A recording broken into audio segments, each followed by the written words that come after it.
Hey y'all, it's your girl Kimstrology here, and I'm back with some more astro tea. This time back with some more yummy mythology. Now this time we are touching on Vedic astrology and mythology. As some of you may know, Vedic astrology is the oldest form of astrology and definitely the most accurate in my opinion, and very interesting. They really get into detail about the astral bodies and their effects on our lives. So let's get into it. We are introducing the North and South Node and their mythology here and the story in the background that surrounds them. Like I mentioned in previous videos, the North and South Node are shadow planets. So they're not physically real. They're mathematical calculations that are used to predict the eclipses. And in Puranas, which is ancient Hindu religious texts, they are revered as like the single most important event in eclipses are known as the single most important event in Vedic astrology, as we can predict a lot of our future, and a lot of like turning point, page turning events happen. A lot of life turning events end up happening because of the activation of the eclipses and these events. So it'll be fun to break down the background regarding these two little naughty, they're just so mischievous, so we'll just call them little bastards. But okay, so let's get into it. So again, like I was stating earlier, based off of Puranas, which is ancient Hindu religious texts, these are like old as time. So they're very reliable in terms of our past, our present, and our future. Definitely great tools for using predictive astrology, and also tapping into like past life work. The nodes are great for that as well, like a lot of future and past. Okay, this is the North and South node energy. So let's get into it. Now we have asuras, which are demons in Vedic astrology, and we have Vas, which are benevolent gods. It's spelled D-E-V-A-S, but it's pronounced Vas. So we have the asuras and the Vas, basically demons and the gods, and they were in constant battle with each other, and so much so that through their constant battles, the ocean churned up this amrit from their fighting, from all the ruckus, which is this magical elixir of immortality. So after one crazy battle, Lord Vishnu, who's known as Supreme Being, protector and it's God of perseverance and protector of the universe. Side note, Lord Vishnu represents all 9 planets, as in Vedic astrology, he took form and manifested himself in different forms, each representing one of the planets, which I will get into later in later stories that we will get into. But for now, Lord Vishnu was the one who, he basically in this story, he manifests himself as a beautiful woman, right? To go around like a little bad bitch, serving like this magical elixir of immortality to all of the gods, right? Now, in one text I read that one of the asuras, they basically drank the elixir out of turn, and this is where like the shit hit the fan. But another text said that they basically manifested themselves as a Vas, so they appeared to be a god, not a demon, in order to sit and drink the elixir. And sun and moon realized that they were a wolf in sheep's clothing, basically, and called BS. And Lord Vishnu chopped this asura in half. Mind you, asuras are demons with a head, like a human head and a serpent body.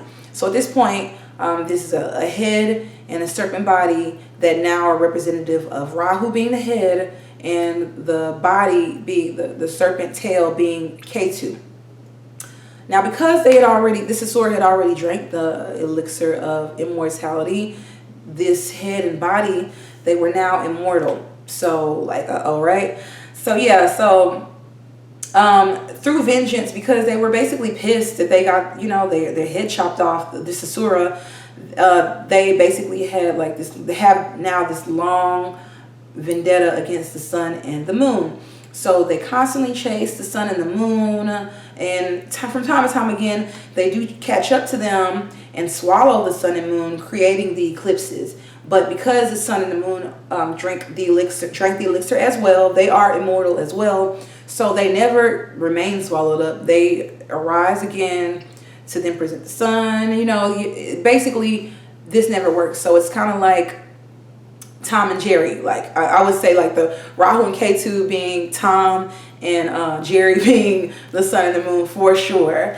Now, where was I gonna say? Okay, yeah. So because they're mathematical predictions or mathematical calculations, they're shadows. They are not real. They're not physically real, you know, but they represent physical material world because they so badly want to be real. And because they are demonic, they manifest themselves physically once they do reach contact through the sun and moon.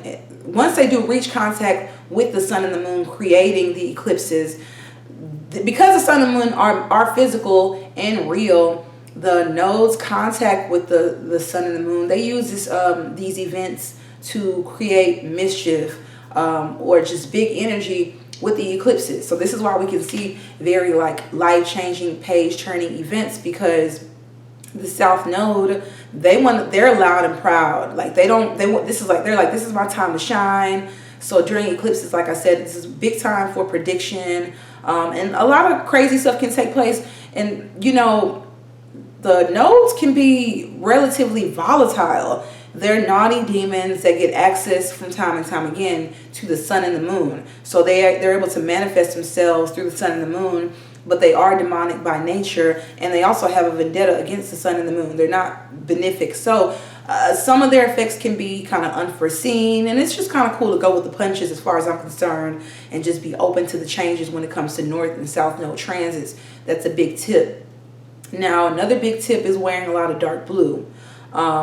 That's good for like, positive effects of Rahu. Another tip I always give is to let go of those toxic relationships. Okay, let me tell you something. You can tell a lot about people's growth through their North and South Node alone. You can read people to filth based off of those two aspects alone. Just seeing, you know, how far people are from their past life versus their future. Okay, because again, Ketu is indicative of your past life and Rahu is indicative of your future.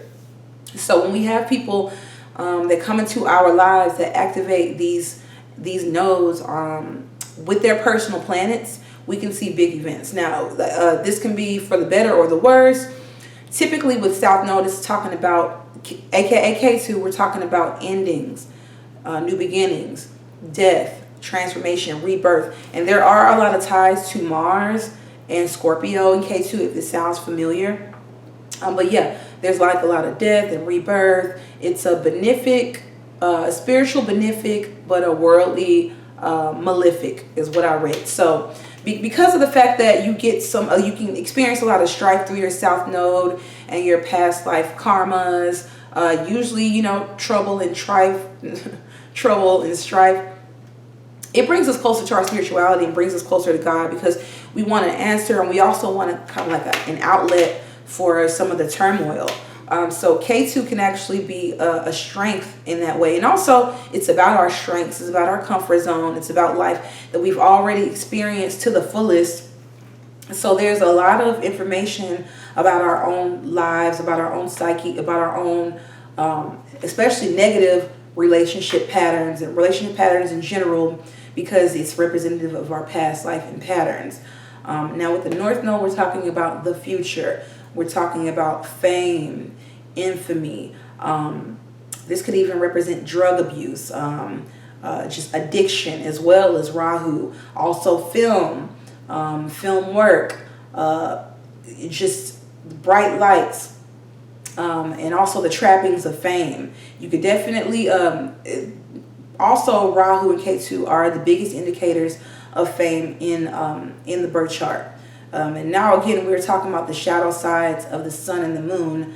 The sun being light, vitality, performance, Hollywood energy. We can see the dark side of fame, because the nodes are the shadow side of the sun. Now the nodes being the shadow side of the moon is all about emotions and feelings and expression and family. We can see a lot of depression, stress, up and down relationships, even like family members going through serious health concerns with the eclipses or with north and south node transits. So these are all like basically general themes of the north and south node. So that was a little bit about the mythology on the north and south node and how it kind of like rears its head in our real lives. So next I want to get into the north and south nodes through the signs. We'll be starting with Aries being in the north node and the south node being in Libra, as the north and south nodes always come in pairs and they're always in opposite signs. So there's always going to be an axis of balance with the north and south node.